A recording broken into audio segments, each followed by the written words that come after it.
Have you ever thought about what you think about? We all have good thoughts and not so good thoughts.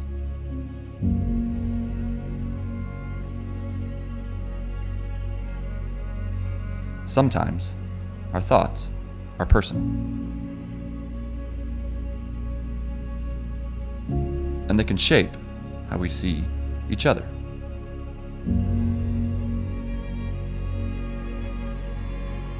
And even how we see ourselves.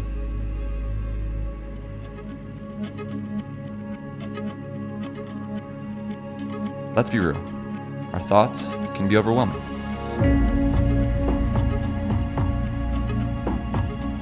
So how do we know what is true?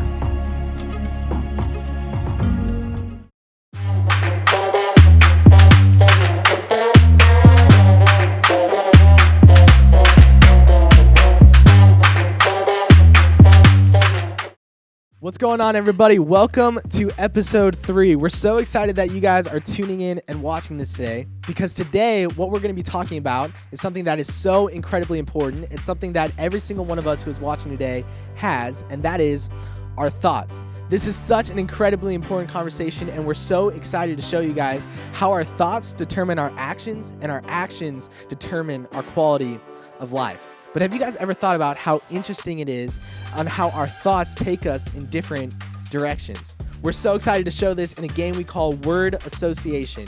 This is going to be such a fun game. I'm going to bring a couple volunteers up. I'm going to ask them a statement. I'm going to tell them a statement. And as soon as I say it, they have to give me an answer right away. We're going to show how many of us think differently when it comes to these statements. Here we go. We're going to start right here. All right, we've got our first contestant right here. His name is Roman Perez. He goes by Rome for short. All right, y'all, we're here with contestant number 2. We've got Kayla right here. Kayla, are you ready to go? Yes. Yes, she's ready to go. That was confident right there. All right, guys, I'm here with my good friend Olive. Olive, how you doing? Good. All right, y'all, I'm here with the last contestant, Luke. Luke, are you ready? Oh, yeah. Oh, yeah, he says. Okay, here we go. Here's the first one. Name something that is difficult to eat without teeth. Chicken. Carrots. Popcorn. Popcorn. Don't think. Pig? She said pig. Number 2. Name something that gives you chills. Scary movie. Spiders. Spiders. Cold. Ice. Ice gives him chills. Name an animal that you can fit in your hand. Rabbit. Snake. Snake. Some snakes. Pig. Can you fit a pig in your hand? Name the best gas station snack. Cheez-Its. Water. Ice cream. Burger. Burger. You get a burger at gas stations? Don't get burgers at gas stations. Name a superhero. Oh, Captain America. Spider-Man. Superman. Iron Man. Name an appliance that's on your kitchen counter. Coffee maker. Toaster. Knife. A knife. Is that an appliance? A towel. A towel is not an appliance. How about I re-say that? Name an appliance that's on your kitchen counter. A fork. Is that an appliance? Okay. If you guys know Luke, can you just tell him what an appliance is? One more time. Name an appliance that's on your kitchen counter. Blender. Name the best fast food place to stop at a road trip. Buc-ee's. Taco Bell. I wouldn't suggest that. Whataburger. Waterburger is what she said. As you guys can see, we all think differently. And honestly, guys, that's the beautiful thing about our minds. And that's what we're going to unpack in today's episode. Now I'm going to turn it over to one of my very good friends, Chloe, for the next segment. Isn't it interesting that someone could describe a person, a place, or an experience in one way, but we perceive it in a completely different way? We've invited 2 North Point staff members to illustrate this. So what we're going to do is we're going to blindfold them one at a time, hand them objects, and have them describe the objects in negative and vague ways. This will create a super false image in their brains, and that's what we want to do. All right, let's check it out. Hi, this is Ashley. Hi, this is Mel. Are you excited today, Ash? I'm so excited. I'm so excited too. Let's go. Okay.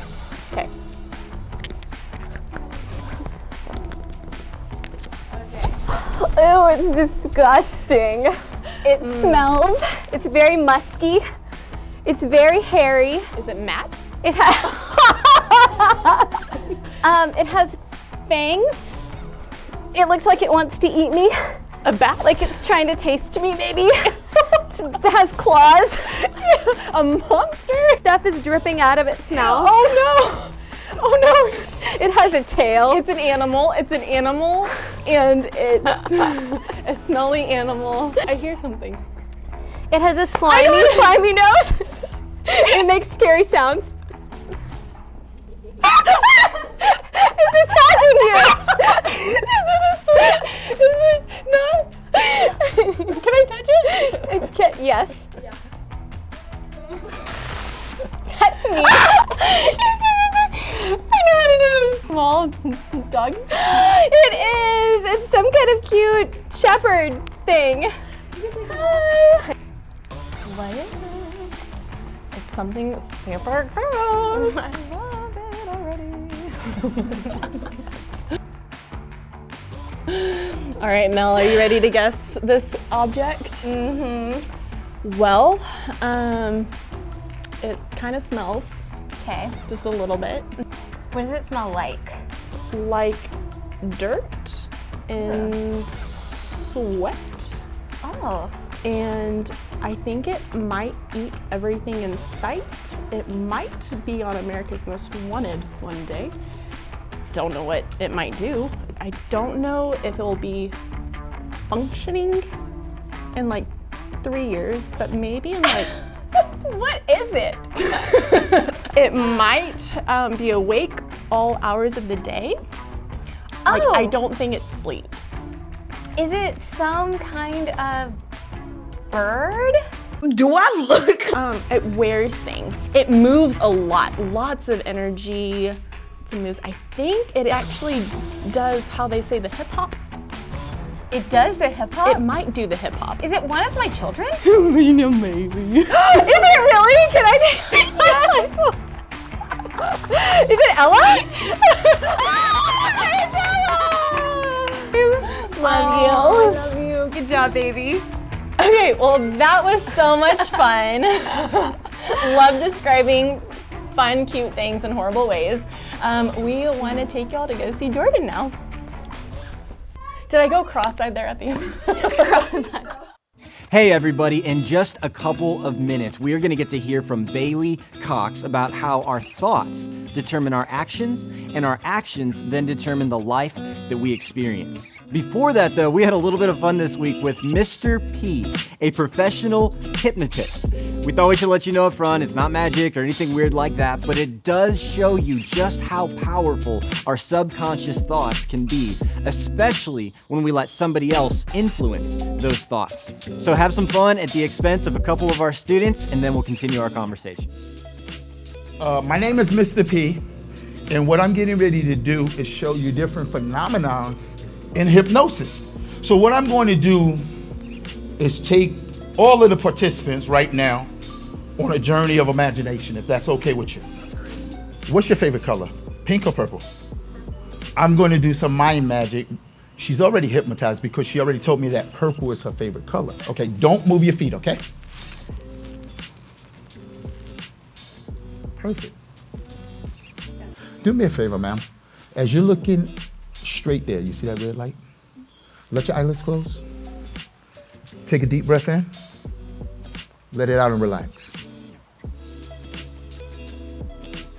Take a real deep breath as you deeply can. And sleep. All the way down. Deep asleep. And the more you relax, the better you feel. The more you relax, just drifting. 1, 2, 3, wide awake. Hey, do me a favor.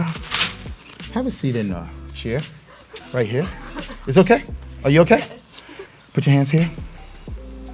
Just like this. Palms. Back in your lap. Here. Here. Look at your palms. Just look at them. When you can visualize, look at your palms.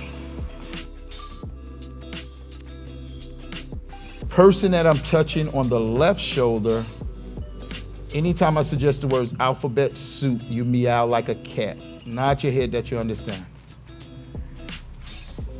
You, the person that I'm touching on the right hand, you have forgotten your name. You either remember to forget or forget to remember. But the strange thing is, the more you try to remember, the funnier it becomes. My name's Mr. P, by the way. Stay there. Stay on that side. What's your name, ma'am?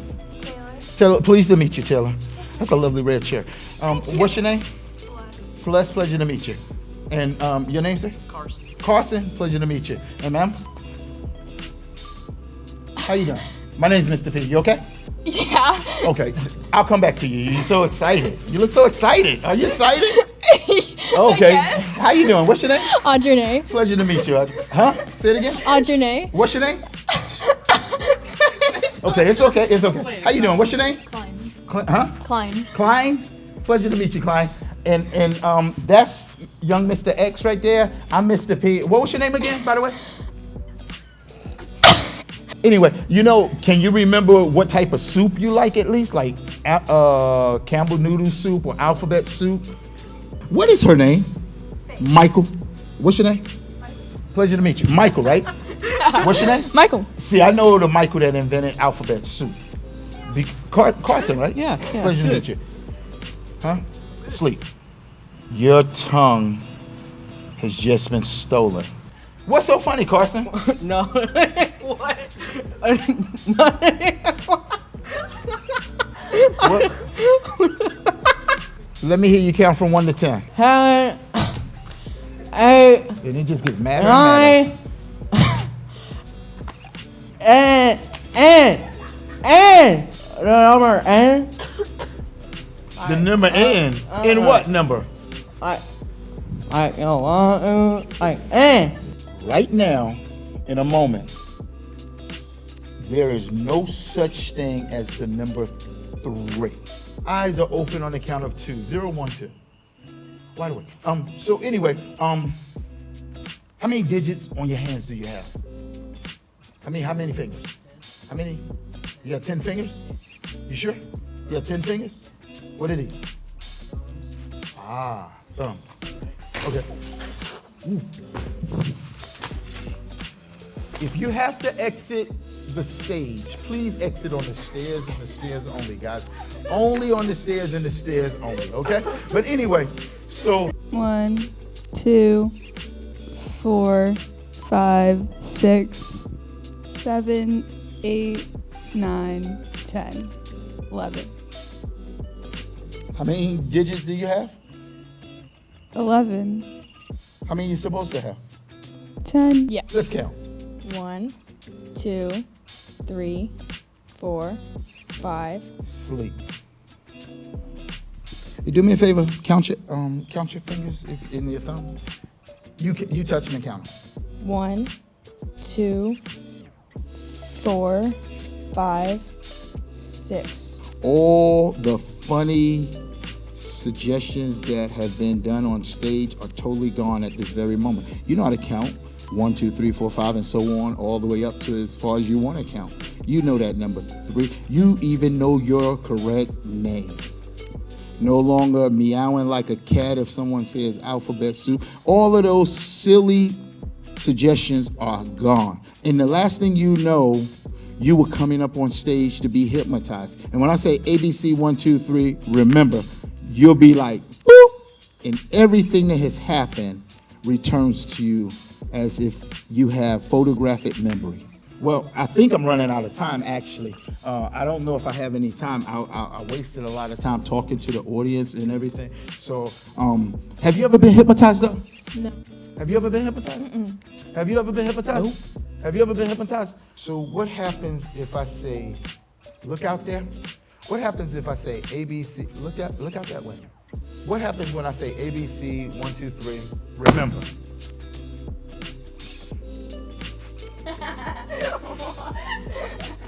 What do you remember?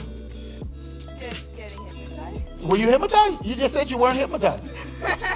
What are you laughing at? Because they didn't know her name. What are you guys laughing at? What about you? I was like upside down. Upside down? Upside down? Where?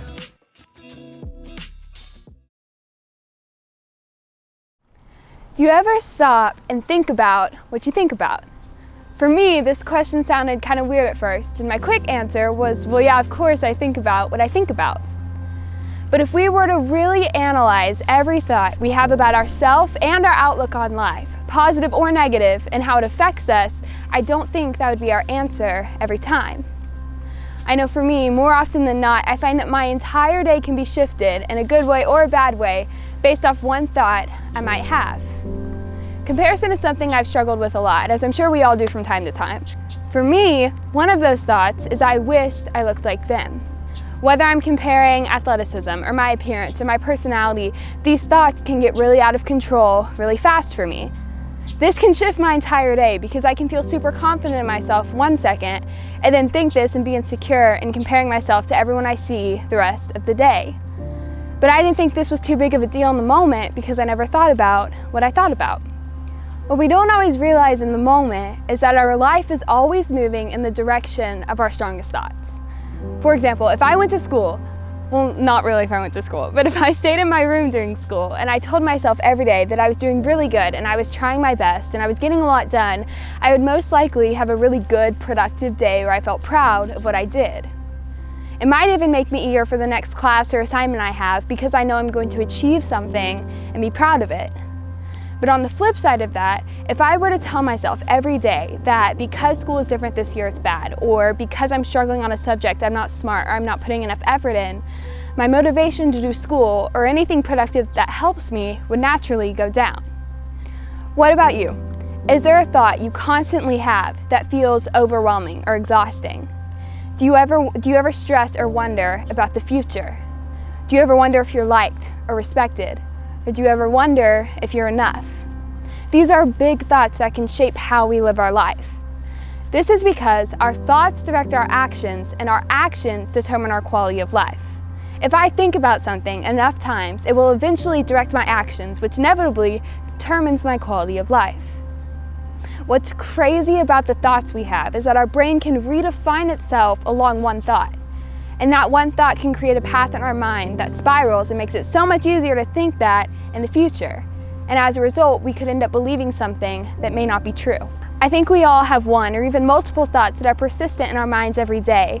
But have you ever stopped and asked yourself the question, is that true? A lot of the time, our thoughts about ourselves aren't true. We tend to be our hardest critics, and because of this, we can overlook so much of who God says we are. God says you're perfectly made in His image. God says you're worthy, and God says you're enough. But we still feed ourselves these lies about who we think we are. Think about what would happen if we told ourselves every day the truths God says about us rather than the lies we tell ourselves. Paul wrote a book in the Bible called Romans, and Romans 12:2 says, "Do not conform to the patterns of this world, but be transformed by the renewing of your mind. Then you will be able to test and approve what God's will is, His good, pleasing, and perfect will." Are you conforming to the thoughts you believe about yourself that you know aren't true of you? The longer we think these lies about ourselves, the more our brain conforms around those thoughts. But what would it actually look like to renew our minds to think the things that are really true, the things that God says about us? Now, I know this is way harder to do than it is to say, and I still struggle with this, as I'm sure we all do from time to time. I think the best way that we can begin to renew our minds and start believing what God says is true is to first identify the number one lie that is holding you back. This lie would be anything that doesn't align with what God says about us. So for me, that's the thoughts I have when I say I wished I looked like them. And after we identify that lie that always brings you down, always ruins your day, or always keeps you from doing that thing that you love, the second thing we can do is name the truth that demolishes that lie. When I tell myself I wished I looked like them, it doesn't align with what God says about me because God says I'm made perfect in His image. And for you, whether it's that you're not good enough or smart enough or pretty enough or whatever lie you're telling yourself, find and listen to what God says about who you really are and tell yourself that instead. The more you think that about yourself, the faster your brain will redefine itself into actually believing it. This isn't always easy, and a lot of the time we don't even realize we're doing it because we're so used to thinking those thoughts. But imagine if we were able to renew our minds around the truths God says about us rather than the lies we tell ourselves. Imagine if we were able to tell ourselves that we're doing good and believe it, or that we're smart enough or pretty enough or worth it and believe it. I think not only would we not be held back nearly as much, but we would also want to live life fuller because of that. If we thought about what we thought about, we could potentially transform our mind into believing everything God says about us. Bailey just talked about how important it is to identify the lies that fill our minds so we can abolish them with what's true of us. So now we're going to play a game to see if we can identify the lies about each other. This game is called True Confessions. So how this game works is we each have 2 envelopes right in front of us, and inside are 2 statements about ourselves. One of them is a truth and one of them is a lie. We're going to take turns reading them, and we're going to have to decide which one is the truth and which one is the lie about ourselves. Let's get started. Okay, so which one of you guys wants to go first? Yeah, I think Megan's got it. Okay. Megan's gonna Okay. go first. Okay, which one? I say we go number 2. Okay, I was going to say one, Okay. but I'll go with But it's Okay, number 2. I once accidentally ate half a bottle of vinegar in one sitting. I don't think that's humanly possible. I feel like that's true. She said I actually ate Apple cider? half a bottle of. No, like She ate the bottle? She ate the bottle! it was like last year for my mom's birthday, right? And we went to the Cheesecake Factory. And so my dad, he got like fish. You know the vinegar you put on fish? It's like Okay. malt vinegar. Malt vinegar, You know yeah. what I mean? I had a bite of his fish. I don't really like fish, but I was like, this vinegar is tasting kind of good. And so then I had French fries, and I was just dipping away in the vinegar. I don't really know, but I left the Cheesecake Factory, and the bottle was half empty.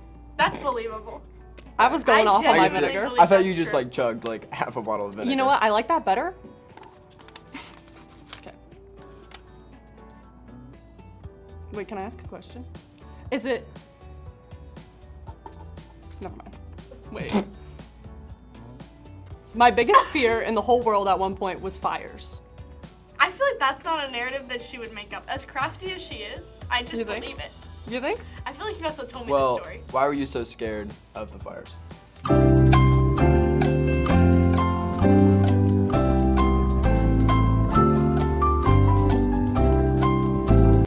So, Wait, I feel like that's true too. Can they both be true? No. Oh. Do we vote? that was my question. Because I'm gonna be honest.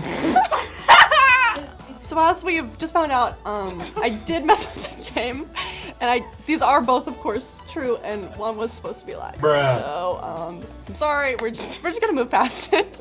My right foot is an inch longer than my left foot. Okay. I feel like that's something you would I'd have have something to said. say Yeah. about it. I think you would have things You to might say have about that. You might have claimed. that Also, I fact to feel be like your yours. sister maybe has that. I don't know. Maybe I'll wait to see the second one, but Okay, I yeah. don't feel Alright. great about it. Would you like Okay. me to read the second one? I would love you for you to read Alright, the second second one is I have 4 baby teeth in my pocket. Thoughts? Luke is just shocked. I just wasn't prepared for something like. Okay, I I'm think it also- might just be wishful thinking. I want that to be true. I'm also fairly certain she doesn't have pockets. What if it's in the pocket of?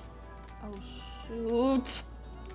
Wait, maybe it's got a secret pocket. Oh. that Maybe is it's a true. metaphorical pocket. I want the baby teeth to be true. I can't come to a consensus. Wow. I'm going baby teeth is true. I guess we'll go with that. Stop. You don't. No, you don't. Sorry, 1 second.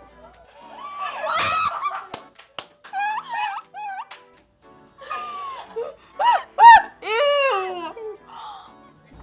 Let's skip. Okay, here we go. Oh boy. I dressed up as a big candy corn for Halloween when I was younger. Okay. Shall I move on to the second one? How old were you? What's younger? Younger, between the age of like 8 and 10, to be quite honest. Did you eat any candy corn that day? Probably. No, I hate Do you candy like corn, Kim to be Jong-un? quite honest. Oh, but I he hate hates candy corn. Yeah.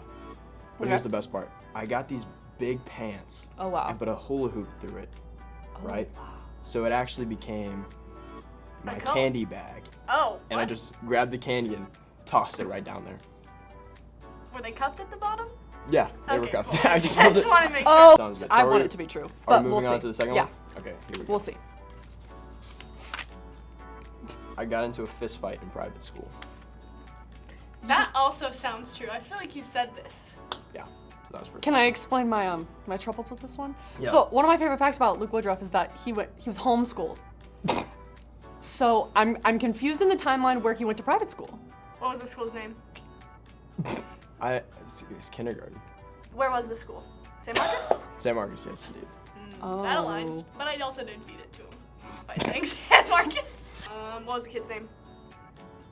I don't know. I didn't want to talk to him after that one. I feel You like were provoked to he was- hit a man that you didn't know? He was a Come on. Don. It makes sense. There's details in there with the age. This, he doesn't know his school's name. I fed him that he went to school in San Marcos. I fed him that. That's gotta be a lie. I'm Are we going with lie on buzzing that in. one? Number 2 is a lie. That's me the buzzing truth. in. Are you serious? I lied about that one. Oh wow, we were wrong. It was actually my best friend that dressed up as this, and I dressed up as a spider. Oh wow. You can insert a picture here. It's pretty awesome if you ask me. I feel bamboozled. I'm embarrassed. I'm embarrassed. I've gotta go. And that's reset. And here are my teeth. About the day.